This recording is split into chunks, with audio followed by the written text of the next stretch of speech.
मीनाक्षी शिंदे आयोजित खेळ मंगळागौरीचा उत्साहात संपन्न।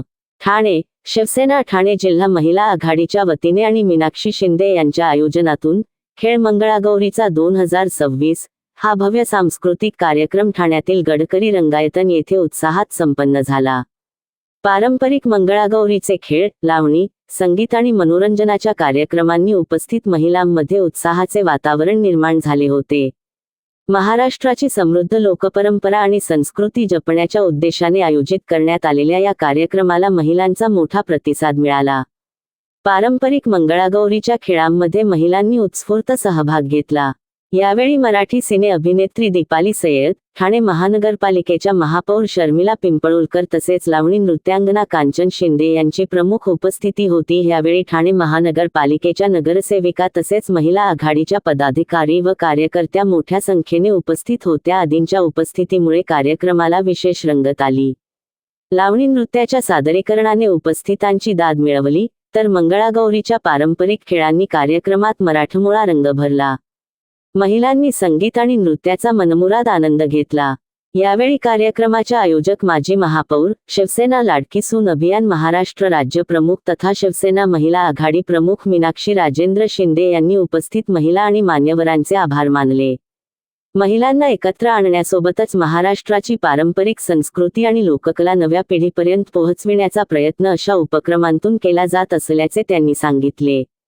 महिलांच्या उत्स्फूर्त सहभागामुळे आणि विविध सांस्कृतिक कार्यक्रमांमुळे खेळ मंगळागौरीचा 2026 हा कार्यक्रम आनंद, उत्साह आणि मराठमोळ्या वातावरणात संपन्न झाला।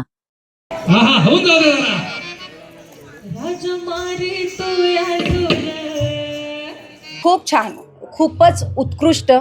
कारण त्याचं जेव्हा लीडरशिप खूप स्ट्रॉंग असते ना, तेव्हा असा कार्यक्रम होतो। कारण त्याचं कौतुक आहे मीनाक्षीताईंचं, कारण त्यांनी ते सगळं बांधून ठेवलं आहे। आणि मंगळागौर ही नेहमीपेक्षा वेगळी असते यांची, एकदम म्हणजे आधुनिक असते, त्यात सगळ्याच गोष्टी असतात आणि ते बघितल्यानंतर खूप छान वाटतं आणि त्याच्यात आपणही समोरून जातो, आपणही एन्जॉय करतो आणि तेही मी केलेलं आहे। त्यामुळे मला खूप मजा आली। खूप छान छान कार्यक्रम होते। कांच्या खूप सुंदर अशी लावणी होती पारंपरिक, ती आपल्याला बघताना छान वाटतं आणि उत्कृष्ट असा कार्यक्रम होता। ह्या कार्यक्रमाला तोड नाही। शिवसेनेचा कार्यक्रम हा नेहमीच छान असतो, उत्तम असतो आणि उत्कृष्ट असतो। अगदी अगदी गरजेचं आहे। तेच सांगते की हा ज्या पद्धतीने कार्यक्रम होता, त्या कार्यक्रमामध्ये संस्कृती सगळ्यात वरच्या लेवलची होती, जी बघून मला असं वाटतं इथून शिकण्यासारखं आहे। सगळ्यांनी इथूनच शिकलं गेलं पाहिजे। म्हणजे खूप खूप ठिकाणी सगळ्यांनीच बघितलं पाहिजे की कशा पद्धतीने सादरीकरण असलं पाहिजे, काय कार्यक्रम ठेवले पाहिजे स्टेजवर। ते कार्यक्रम बघून आत्ताची पिढी शिकेल।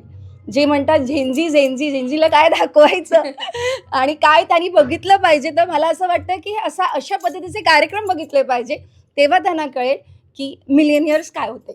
दरवर्षी शिवसेनेच्या तर्फे खेळ मंगळागौरीचं आयोजन करण्यात येतो आणि मला असं वाटतं उत्स्फूर्त असा प्रतिसाद महिलांकडून मिळालेला आहे। एक आगळी वेगळी मंगळागौर शिवसेनेच्या वतीने दरवर्षी केली जाते।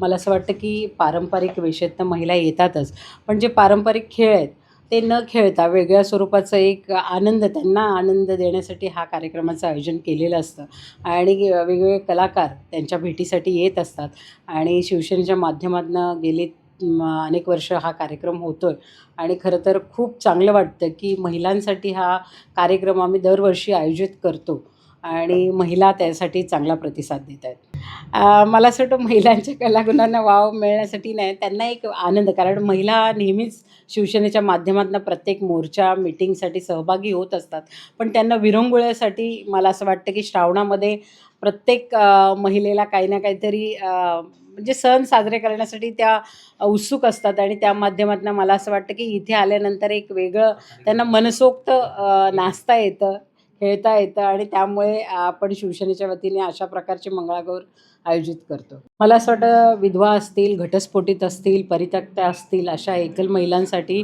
महापालिकेच्या माध्यमातून एकल महिला नोंदणीचं कार्यक्रम चालू आहे आणि त्या माध्यमातून शिवसेनेच्या मार्फत देखील आव्हान केलं जाते आणि महिलांनी आपली नोंदणी करून घेतल्यानंतर शासनामार्फत ज्या विविध योजना येतील त्याचा लाभ त्यांना व्हावा यासाठी ह्या सगळ्या नोंदणी मला असं वाटतं प्रत्येक शाखेतून असेल, प्रत्येक नगरसेवकांमार्फत आपण करतोय आणि नक्कीच पुढे भविष्यात त्यांना त्याचा फायदा होणार आहे।